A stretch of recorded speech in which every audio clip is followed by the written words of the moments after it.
Peacock. I've had the absolute privilege for the last 25 years of being one of Dr. Kate Atkin's closest friends.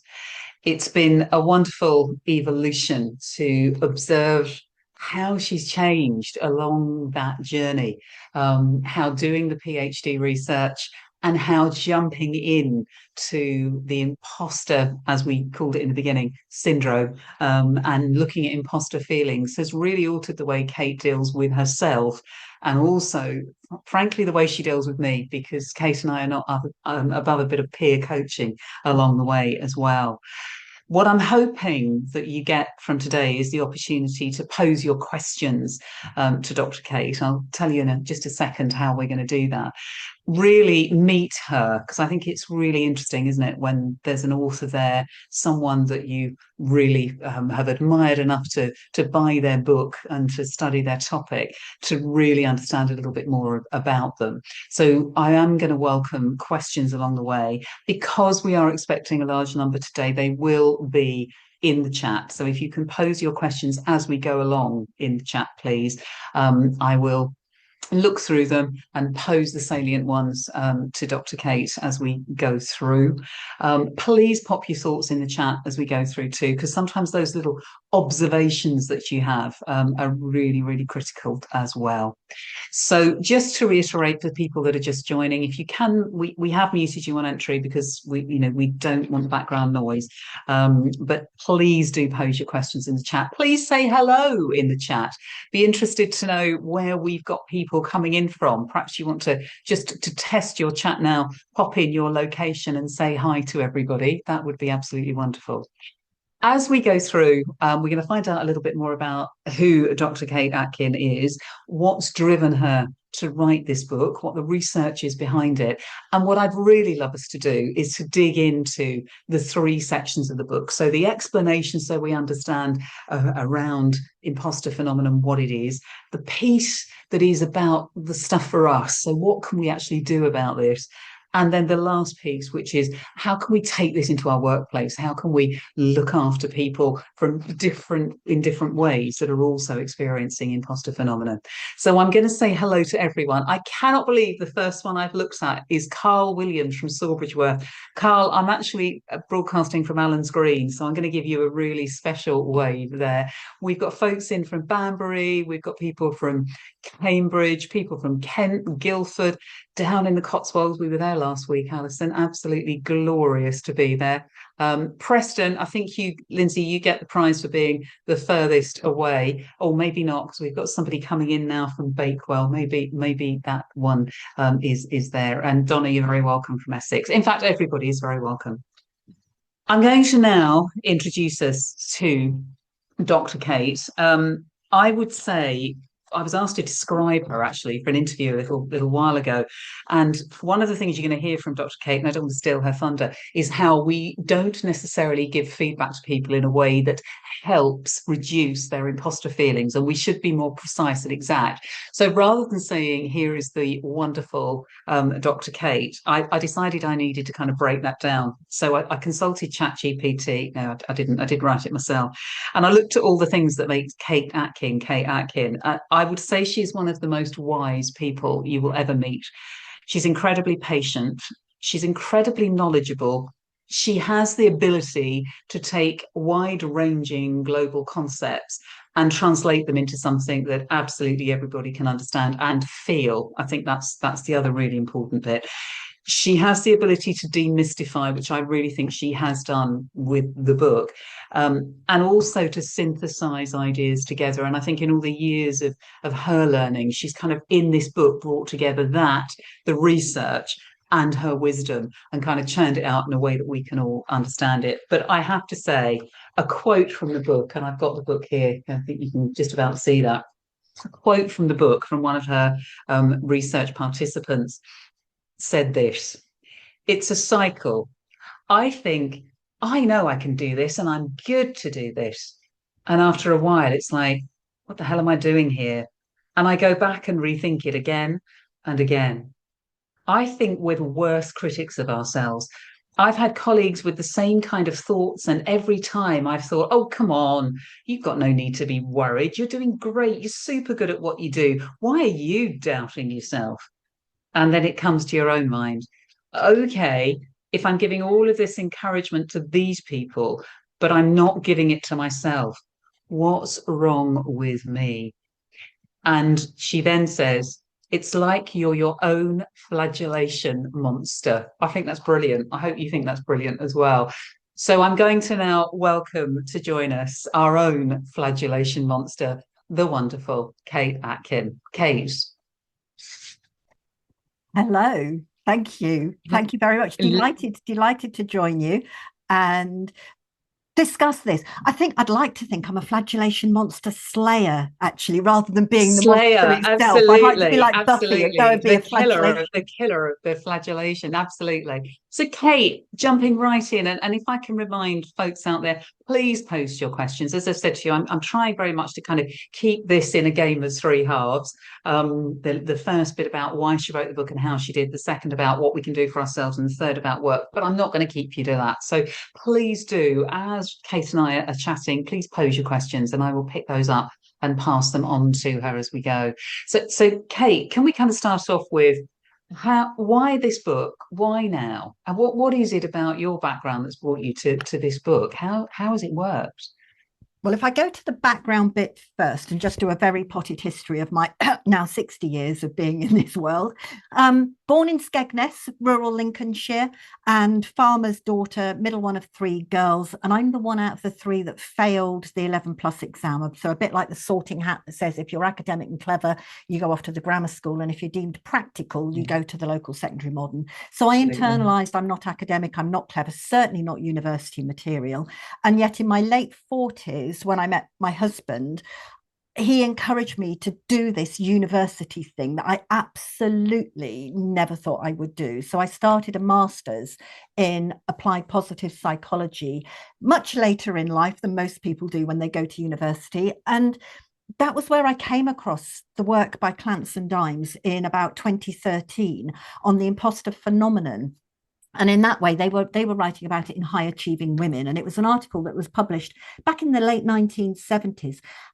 And it fascinated me because I realized that I'd probably been experiencing these feelings, some of this intense anxiety. And for me, it translated into stomach aches, but this intense sort of fear of being found out at some point, of not being good enough and of having to be perfect. And that's been a thread that's run through my life up until this aha moment. And then I wanted to know more about it. So I spent 2 years on my master's in positive psychology, researched it for that dissertation. So I've And got to stop you there. I have to stop you there. You make those 2 years sound so easy. Oh, yeah, I just knocked out the master's in positive psychology.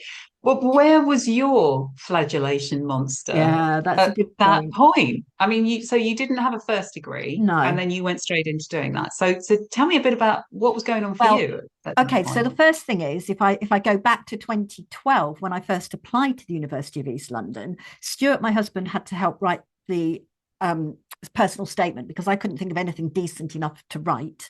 And I'm feeling that you might have even said this to me, Angie, because I was really surprised that the University of East London let me in. And you probably went, but of course they did, Kate, and I just didn't think they would. So I excused it Right. as being another academic fee, another student fee. And then Yeah. I decided to delay my entrance for 12 months because I didn't know enough. So I thought I needed to research a bit more, learn a bit more about positive psychology. So I actually paused my entrance and didn't start my MSc until 2013.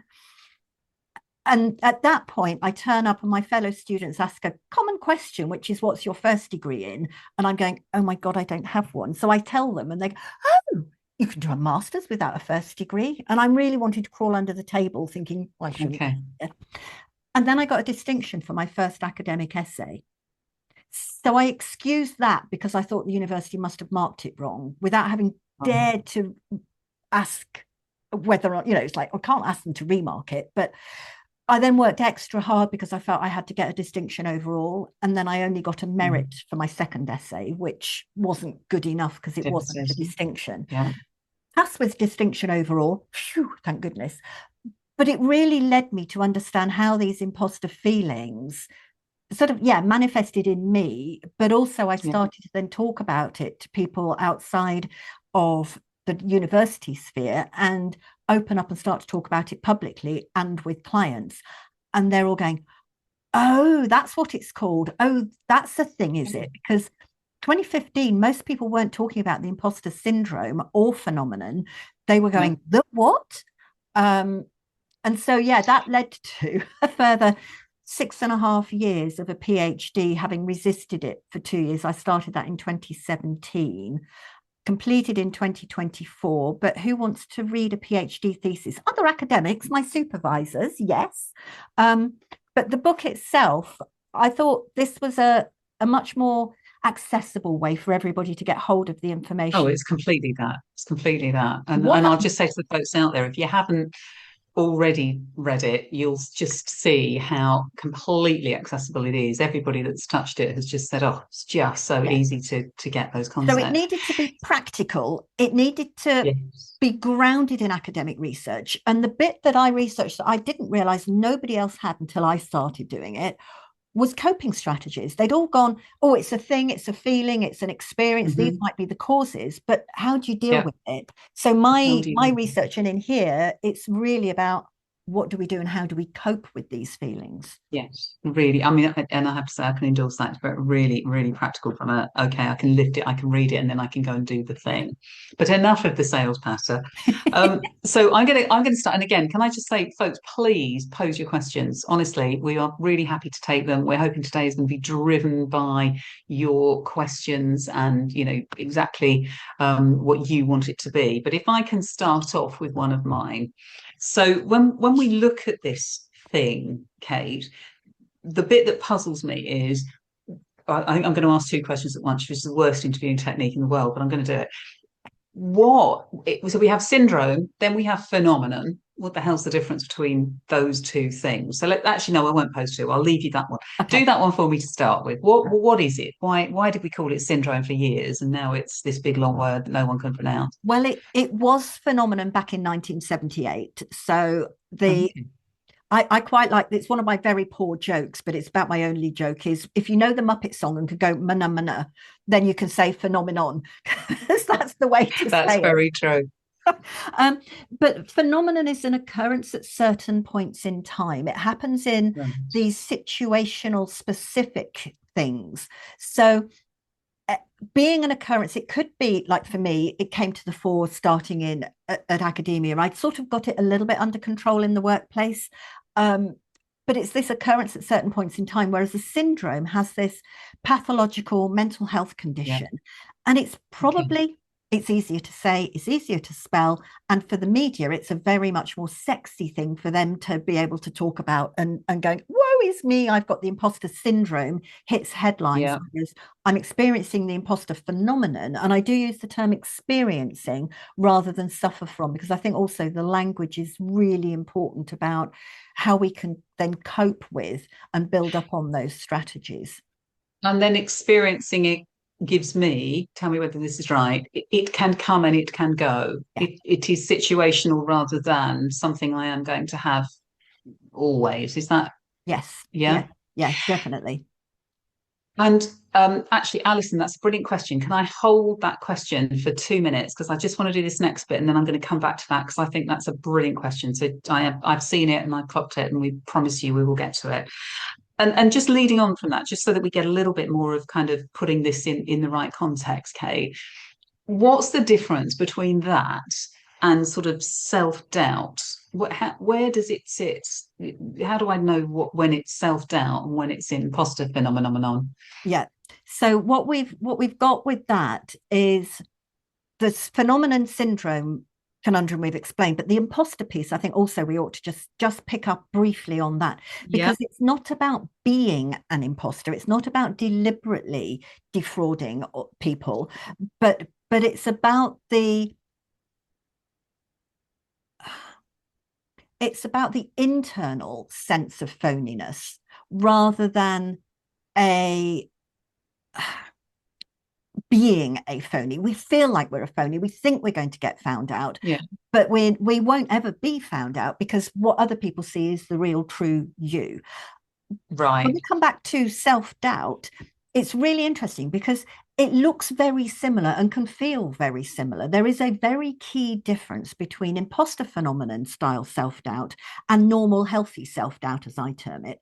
So if you're doing Okay. something for the first, second, or third time, and it's new to you, you haven't got that track record of success, then we should be experiencing, in my mind, an element of, oh, is this going to work out okay? Can I do this? That's, I think, Yeah. normal, healthy self-doubt. Imposter style self-doubt, and the key difference here is the track record of success. Have you done it before? Have you got those knowledge, the skills, and the abilities under your belt? And Right. I mean, I started speaking and training when I left Barclays Bank, and hi Clive, who's here, that I used to work with on the Barclays Bank's training team. But I left those in the year 2000.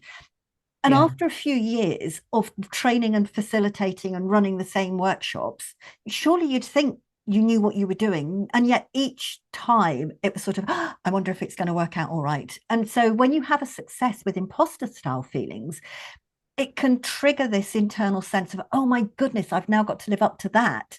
And it almost becomes this cycle of, yay, it's gone really, really well. And then with a, uh-oh, now I've created another bar for me to live up to. To And live up to. doubt whether or not we can do it, even though the evidence says we can. Really interesting. Really interesting. Thank you for that. And I have to answer Shaman's question in there. Yeah. Do you want us to sing it, Shaman? It's just, is it phenomenon? What's the Muppet song? So yes, it's basically phenomena, I think. Phenomenon Phenomena. is Yeah. the way she looks to remember it. Let's just take a couple of questions. So I'm going to go right back actually to Alison's question, which is kind of jumping us to the how do you do this at work? And Alison's obviously really keen to hear that. So let's dive into that. So experiencing imposter phenomenon for a leader, is that a strength or is that a weakness? I think that's a cracking question. I think there's probably going to be a bit grey area coming here, but I was going to say, shall I be the typical academic and go, it depends? I I seriously do think that some people see their imposter feelings as a catalyst to help them be more perhaps empathic, if you think about that from a leadership perspective, to give themselves a motivator to achieve. So from that point of view, some people think their imposter feelings are a positive. I personally don't. I think the level of stress and anxiety that comes alongside feeling like an imposter, it's not worth it. It really isn't. If you can get rid of your imposter feelings, you can still be empathic, you could still be a good leader. There is one piece of research, I will delve very briefly into this. There's one piece of research that indicates a leader might be biased in their delegation choices if the leader is experiencing imposter feelings. So what the researcher did with this was put out some vignettes, so little case studies of people. If you've got these people on your team, who are you likely to delegate to? And they asked the leaders taking part in the research to say who they would delegate to. The leaders who reported high on the Clance imposter phenomenon scale, and there is this wonderful scale that says it might be mild, it might be moderate, it might be frequent or intense imposter feelings that people are experiencing. If you reported the frequent or intense imposter feelings, you were more likely to delegate to people who were competent but underconfident. So you were biased in how you delegated, whereas somebody who didn't experience the imposter feelings or didn't report highly, they would delegate across the board to both confident and competent, as well as underconfident and competent. Now, that the is question interesting. is, So it has to affect. why does that matter? There isn't, the research doesn't go into that specific bit, but I think it might well matter, because if you've got people working for you who are very good at what they do, but lacking in confidence, but yet you as a person experiencing imposter feelings are delegating lots to them, they might not feel okay at pushing back. They might not feel about saying, Yes. oh, I'm overloaded here, I can't take it on. And you might end up overloading people inadvertently and ending up with potentially burnout or something on your team if we take it. Wow. So a really good reason to start looking at it at work. And we do have a question about that. Just before we get to that, and because I want to kind of set the scene just slightly more, can we just dive in? I've had a question on direct message, and I'd like to do that one before I do yours there, Nina. If we look at the concept of courage, where does that sit in our positioning ourselves to be able to better deal with imposter feelings? So where does courage sit in this? So courage was when you do this wonderful piece of academic research called a PhD, you have to have a new thread or a new idea. And the piece that I was really interested in was what's termed psychological courage. So instead of the physical courage where you're saving somebody from drowning, or as recently happened very close to me, on the train attack in Huntingdon, there's a lot of physical courage having been shown there. There's also courage where you have moral courage and you stand up for what's right. But there's also something about the psychological courage to update the thinking and the view of yourself. And with the imposter feelings, the key thing is the external evidence says you can do it. You've got the feedback from others, you've got the track record of success, you just haven't internalized that. And the easy option for those of us who have experienced imposter feelings is to carry on tootling along in our own little lane, is to just keep going, believing ourselves to be right and dismissing everybody else's comments. But actually, if you really are courageous and can say, I am good at, I can do this, it feels weird and uncomfortable.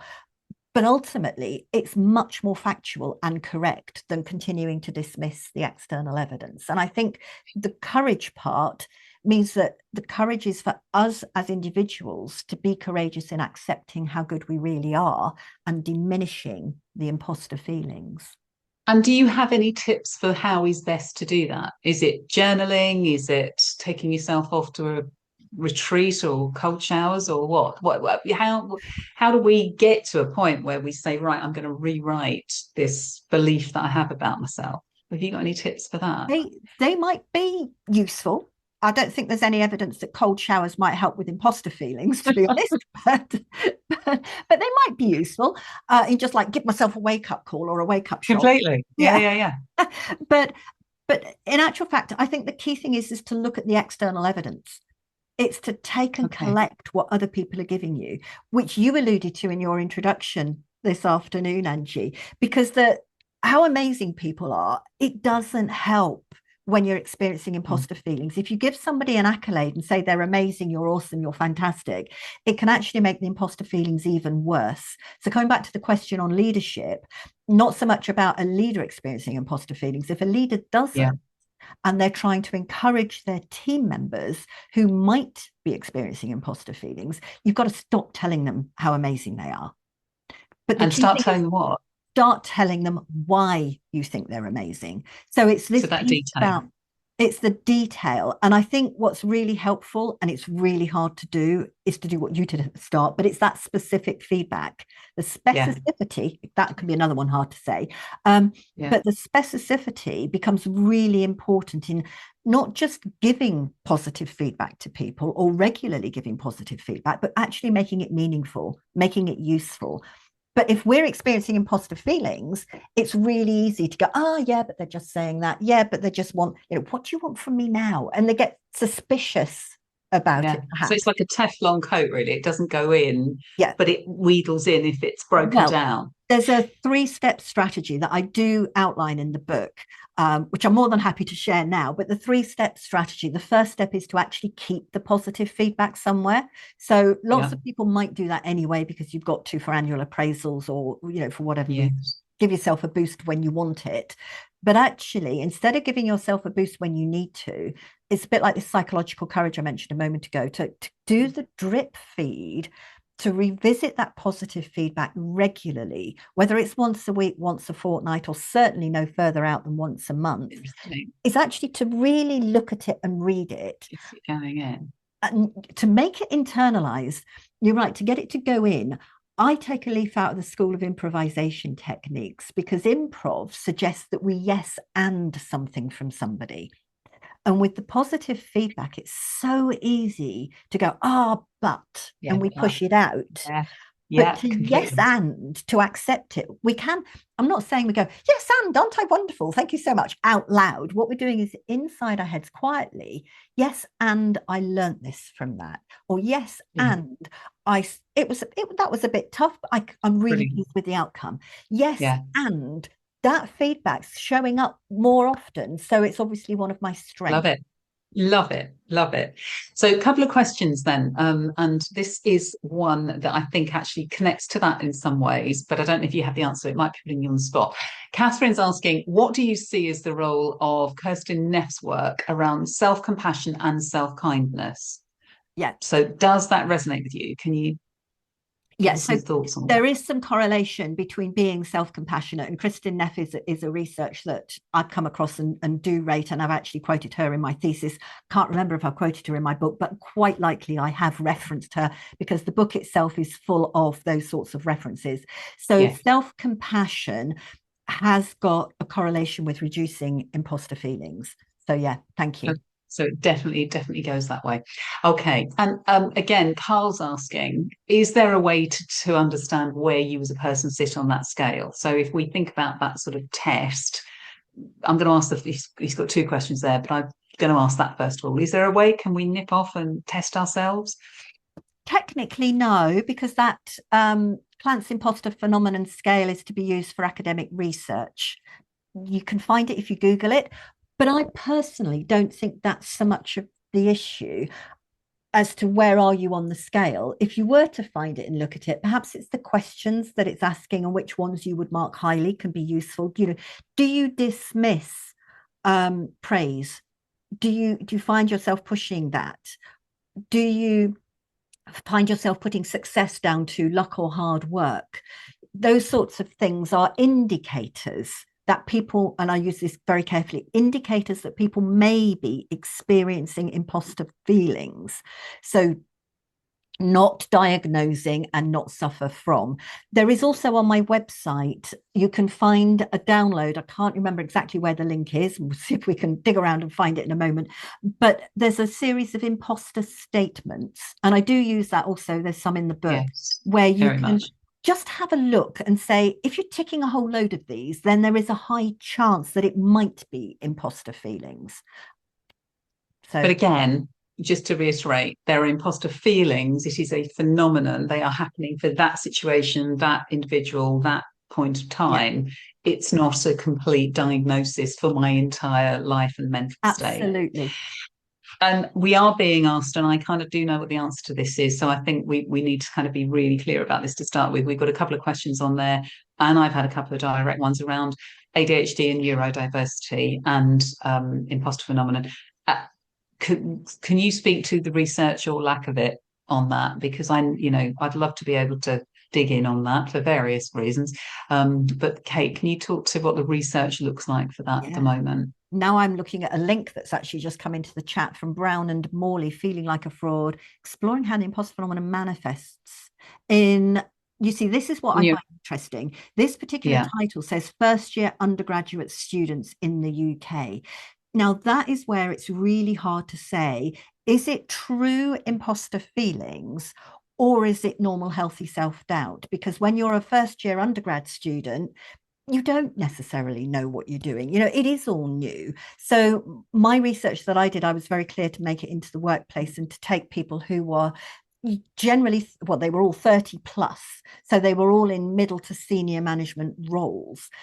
yeah. So without digging into that particular piece of research, most of the things that I've come across don't go into that very specific, or is it neurodiversity, or because you're neurodivergent that you might be experiencing imposter feelings? What I would say is often much broader than that, in that it's anything that makes you feel other. So it can be the external environment. It can simply be coming from Cambridge and being around Cambridge now. And some of you I know are also from Cambridge. It can be just walking into, let's say, the Cambridge Judge Business School. It's like, wow, you know, this wonderful environment that you go into. And it's just the building that can trigger imposter feelings. You know, it's little me. And what do I know? So It can be the environment. It could be the way somebody treats you in the workplace. It could be for external reasons, or it could be that you haven't accepted how good you really are on the inside. So anything that makes you feel Yeah. other can contribute to imposter feelings. And I think if I may, in my humble and very unresearched way, just add to that. So a lot of the, because my background is working with exec teams, and I can honestly say that I would say the majority of individuals I've ever coached or worked with manifest imposter. Now I know they are imposter feelings when they are being asked to do a stretch role, when they're new to their role, when they take on a team they've never worked for before. Now, arguably, we could be looking at self-doubt there, but actually these individuals have smashed it year on year. They've built teams before, they know what they're doing, and that goes on. I have to confess to everyone, and it's quite a funny one between Kate and I. One of my, because I was the kid that was kicked out of school at 15, but did go on to have a not insubstantial career in consulting. But I have to say, I've always been triggered by academics. And I know we've got lots on today, so my apologies. And when Kate did her doctorate, I was thinking, oh my God, I'm now going to have imposter feelings for my best friend. This is going to be really unusual. I'm being asked some really interesting questions. Bradley's actually got a good one, and again, I'm not sure that there's actually research on this, Bradley, but I think at the risk of asking Kate to give just an opinion on it, socioeconomic background and upbringing, including factors like being raised in low income or single parent households, I've got my own opinion on this big time. Does that affect the intensity of an imposter experience, do you think, Kate? Is there a way that those two things might be connected? So you're right. From an opinion perspective, I would very much say yes. From an academic perspective, I'd say it might do. From a personal experience, I would very much say yes. And from one of my participants' experience, so just one out of the, from an anecdotal, but yes, one participant was brought up in a council house north of England, single mum, she herself single mum, working in the city of London. Oh my, I shouldn't be here. So there is a lot of yeses in that. And yet there isn't the detailed research in that class socioeconomic background correlation with the imposter feelings and causation that's been done to the nth degree to be able to say yes from an academic certainty. But I would definitely be with Bradley in that, and yourself, it's like yes, it's a high likelihood. What I would say is research does indicate that the societal expectations, so again that sort of links into the socioeconomic backgrounds, what were you expected to do when you were growing up? And so let's take the north of England a few years ago, and going back, I mean, a significant number of years now, sadly it's about 30 plus years ago, but the mining towns and the industrialization of it, you were expected perhaps to follow suit and go down the mines, or to follow suit into the industry in some way, shape, or form. If you didn't, and you went off and had a career, let's say, that took you into, I'm going to say the City of London, because that's where a lot of my participants came from, that's really against what was expected from the cultural upbringing and societal upbringing. And so when you go out and do something beyond what was expected, it doesn't really matter what that expectation was. That is a trigger for imposter feelings.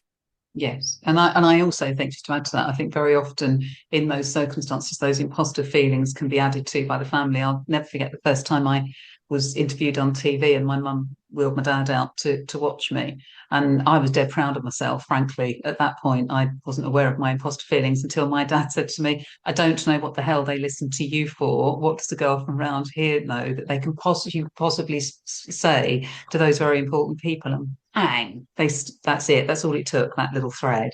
Actually, let's link this to the question from Jenny. And it is a question, Jenny, you're not on your own with this one, because we've had this one twice now, and I love it. So you've put it slightly better, actually, than it was put the other week. But let me pose it to Kate. I mean, what she's really saying is when we look at the opposite of imposter phenomenon, and again, she's talking about politicians that come to mind, they tend to look like they feel they have a high ability. And actually, a lot of them, in our humble opinion, are lacking any ability around that.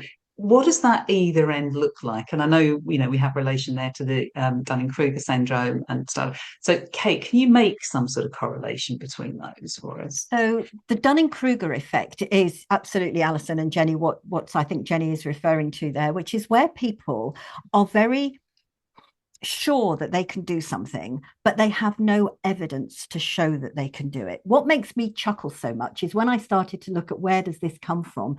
Dunning and Kruger are two academics in the States that named this after themselves. That I like personally anyway.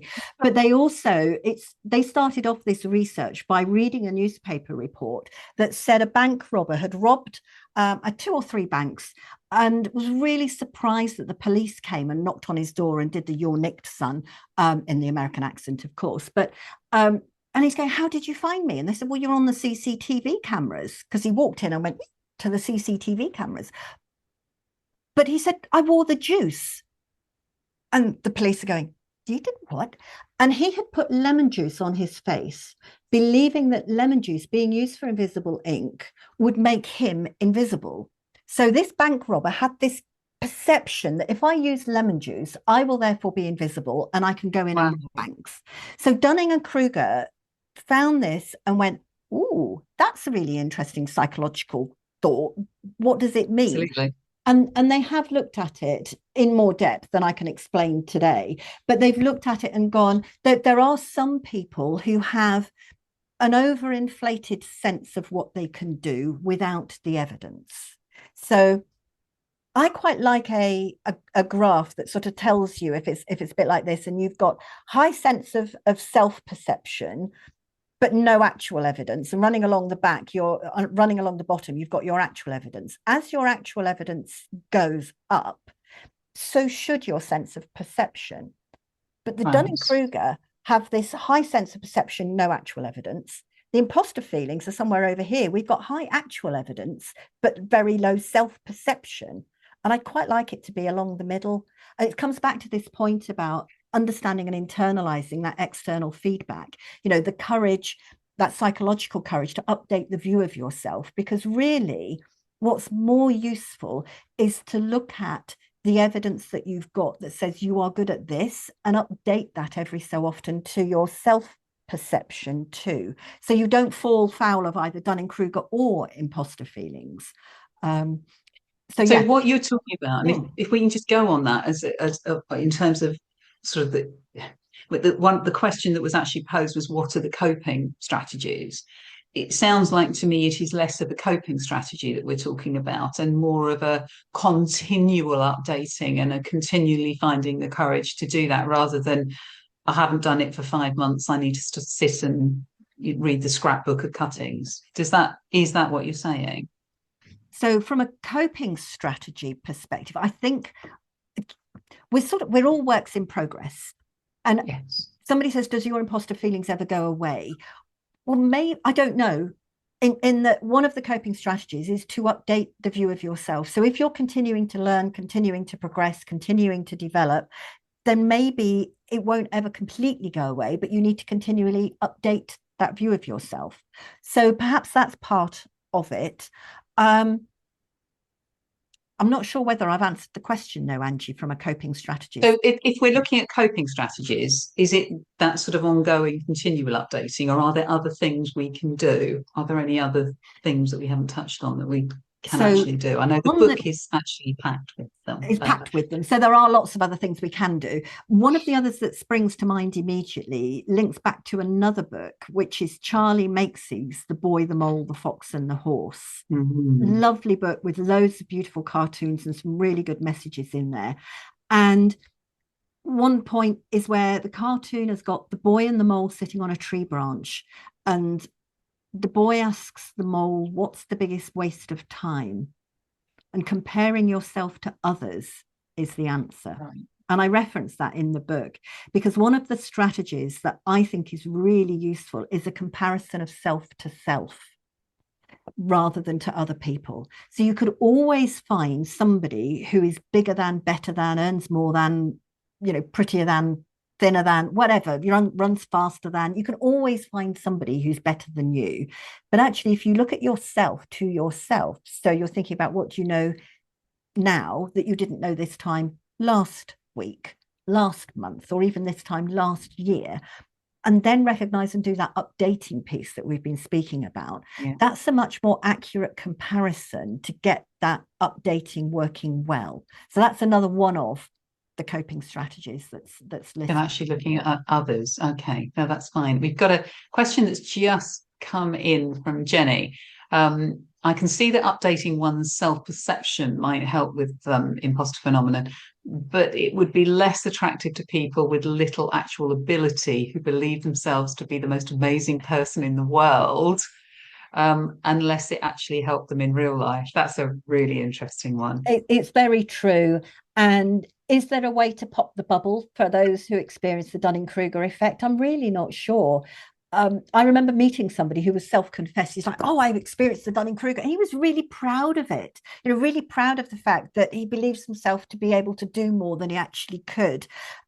And there is an argument, and I know Jenny's based in Cambridge too, and there is an argument that some of the entrepreneurial mindsets that exist in this world, and Cambridge is quite full of a few, that actually you have to have that self-belief in something that nobody has yet proven to be able to do it. So is it always a bad thing to have that self-inflated sense of importance?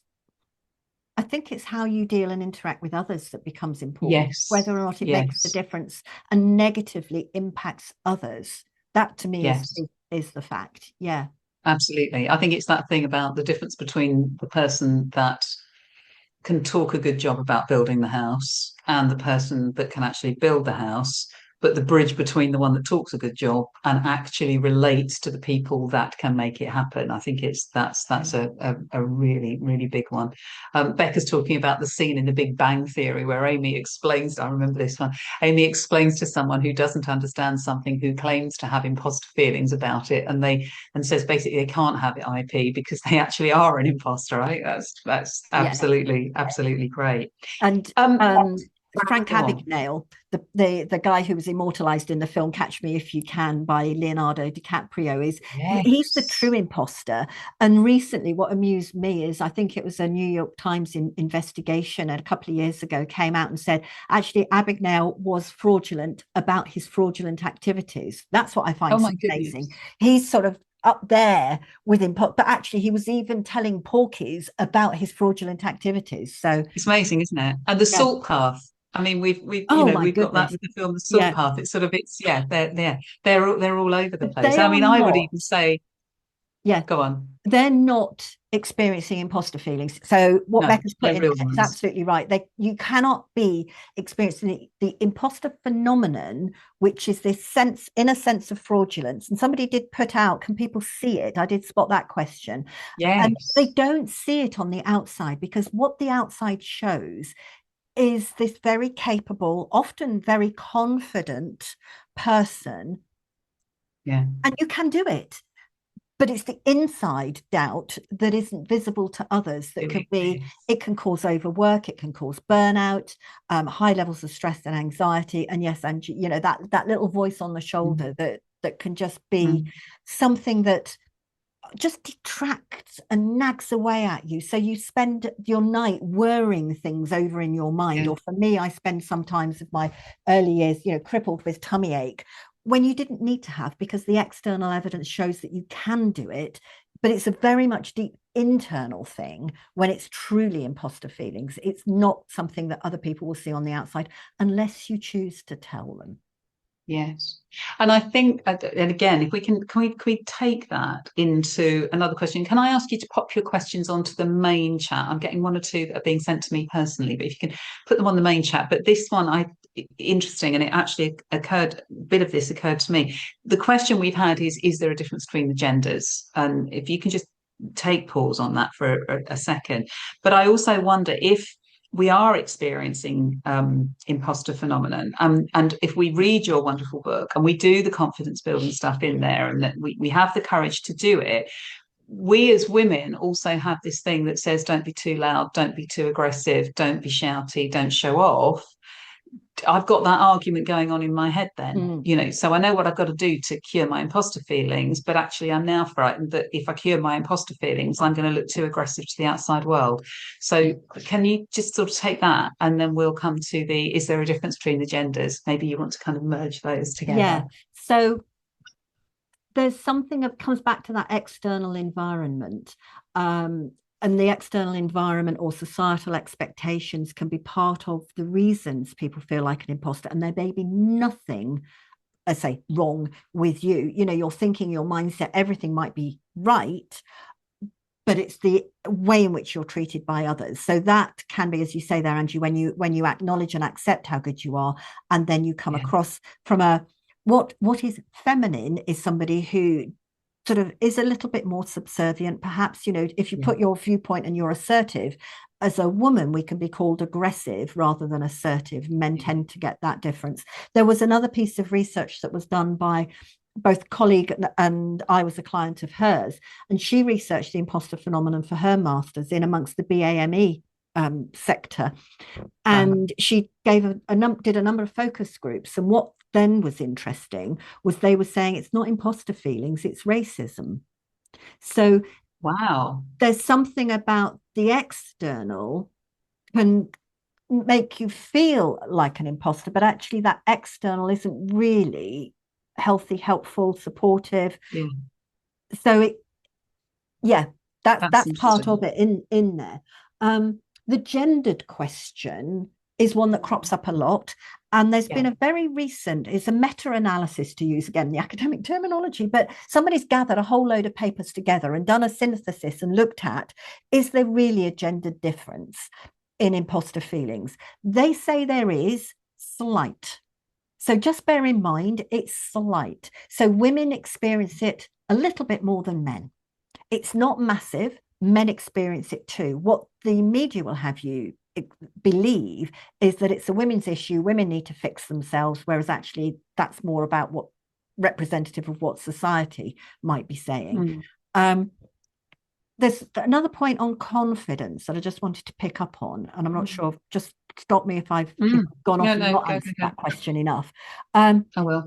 But confidence is where you have this, again, to use the definition, perceived ability to succeed at a given task. So I know I can do this.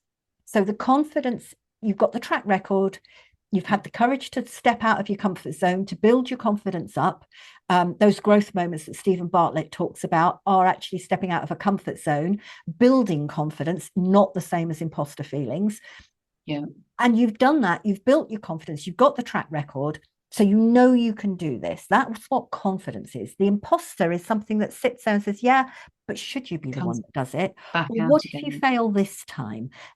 That's sort of how it manifests. So they're two different independent psychological constructs of confidence and imposter feelings. I'm actually building on that. And Bradley, you are not bombarding. I've welcome questions from everybody. So please do feel free to add questions as you wish. Honestly, I can filter them out if I think it's too many, but no, Bradley, please keep them coming. This one's interesting. So, and I think it goes to that as well. So platforms like Instagram, LinkedIn, and emerging technologies such as AI, I think social media thing really for me, do they contribute to IP by creating unrealistic perceptions of others? I know you've talked about the piece, we've already covered that, like don't compare yourself only to yourself, but I do wonder, just to take that on a bit, when we are creating our postings, when we are putting stuff out on LinkedIn, I mean, certainly some of the stuff that I would put on, I've just spoken at this conference, or I've done this, or I've done that. Sometimes I look at it and I think, oh, that's a little bit shouty, and what if everybody in the audience didn't really think you were that good? Don't put that out there. That's IP as well, isn't it? That's imposter feelings. Yes, and it is interesting.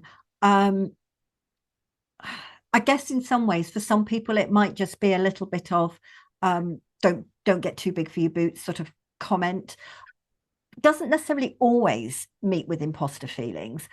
So it's hard to say, but I like you, Angie, you've got that piece of, should I be saying this? Should I be promoting it? Should I be asking? We had a conversation just prior to this. Should I be asking people to do a review on Amazon for the review? book? Yeah. It's this. Oh, Actually, maybe I'll take that one. Maybe I shouldn't, but actually, why not? And it's quite interesting about that. Um, and the social media is yet to be researched in and published. I think there may well be people working on it at this point in time, but I do think that it's going to become more of an issue. I think this comparison of self to others and the bright shiny stuff we put out there on the social media piece may impact not just our well-being. We know that it impacts mental health in a detrimental way if you spend too much time on the social media. So that's been researched. It isn't good for mental well-being. Does that correlate to an increase in imposter feelings? That is yet to be researched. I'm just going to, we've just got time for a couple more questions, but can I just say that there was a really interesting question, and I've got a horrible feeling you're going to say the research hasn't been done, so you can't answer it, but any link between menopause, perimenopause, and imposter feelings? None in Nobody's research. researched it yet. None So, in research. Loads of anecdotal evidence. Loads of people, women that's obviously, interesting. telling me that, the brain fog that comes with the menopause, the losing of words, the stress and anxiety. For me, my anxiety actually went up during the menopause as well, and is still not quite down to where it used to be. But that piece, that's sort of like, what? That's not how I normally feel. And so it's not researched yet. But I think anecdotally, I would say there is a link. I'll also point out that you did a PhD in your during your menopause, Kate. I'm really not sure that was it. Um, there also was a question very early on, and I wanted to do a little bit of conversation before we got into it. So Nina was asking, it wasn't Nina, and I can't quite see who it was asking, so I'm just going to ask the question. Are we seeing organisations interested in IP? Because everything you have said to me today screams it will build better cultures, it will give leaders better skills. I mean, I have to say, and I will do another plug for the book, if you haven't got the book and you are leading humans in your organization, you need to go and get it, because it really helps you to spot it, it helps you to know how to handle it, how not to make the darn thing worse as well, which was the big learning for me. But do they care? Are you seeing organizations increase their interest in this?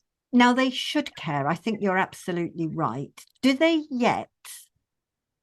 Some do, some don't.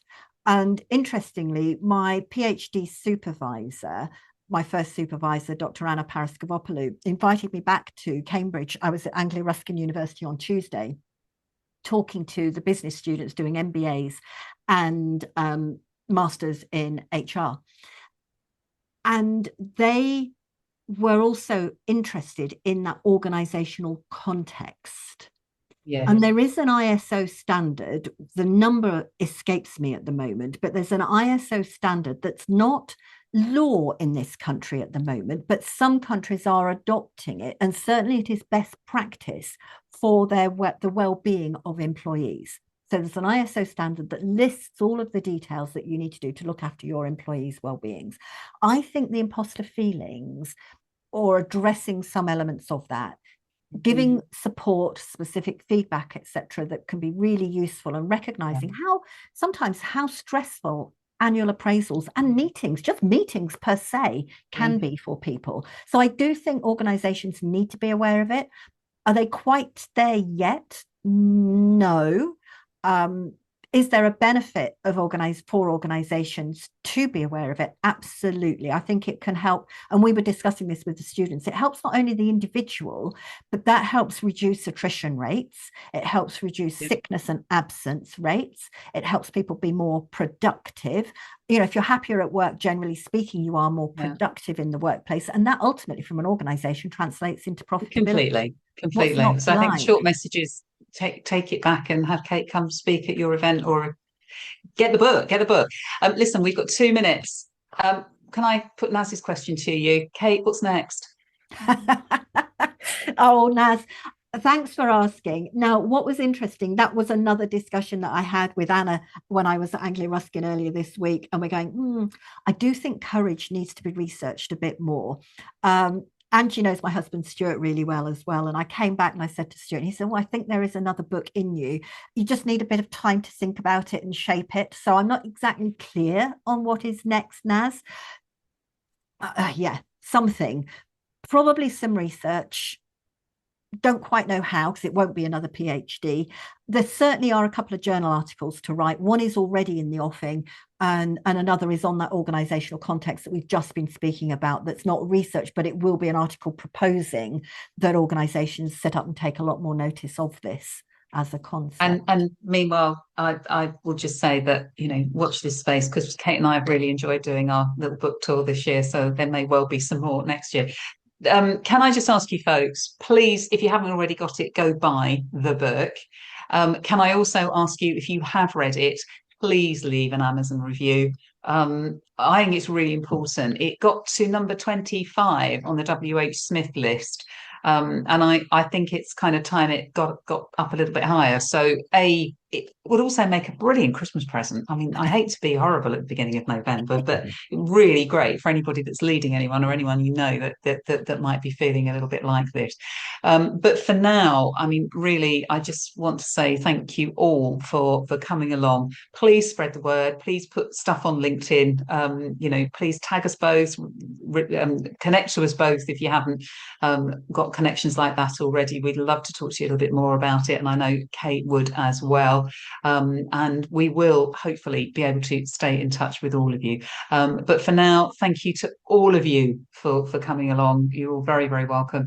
And to Dr. Kate Atkin, brilliant book, brilliant conversation. Thank you so much, Kate. My pleasure. And I will hopefully stay in contact with all of you and hear from you. Feedback for how you think today's session went. And don't forget the Amazon book review. We would love to see that on there. Thank you very much, everybody. Have a good rest of your day.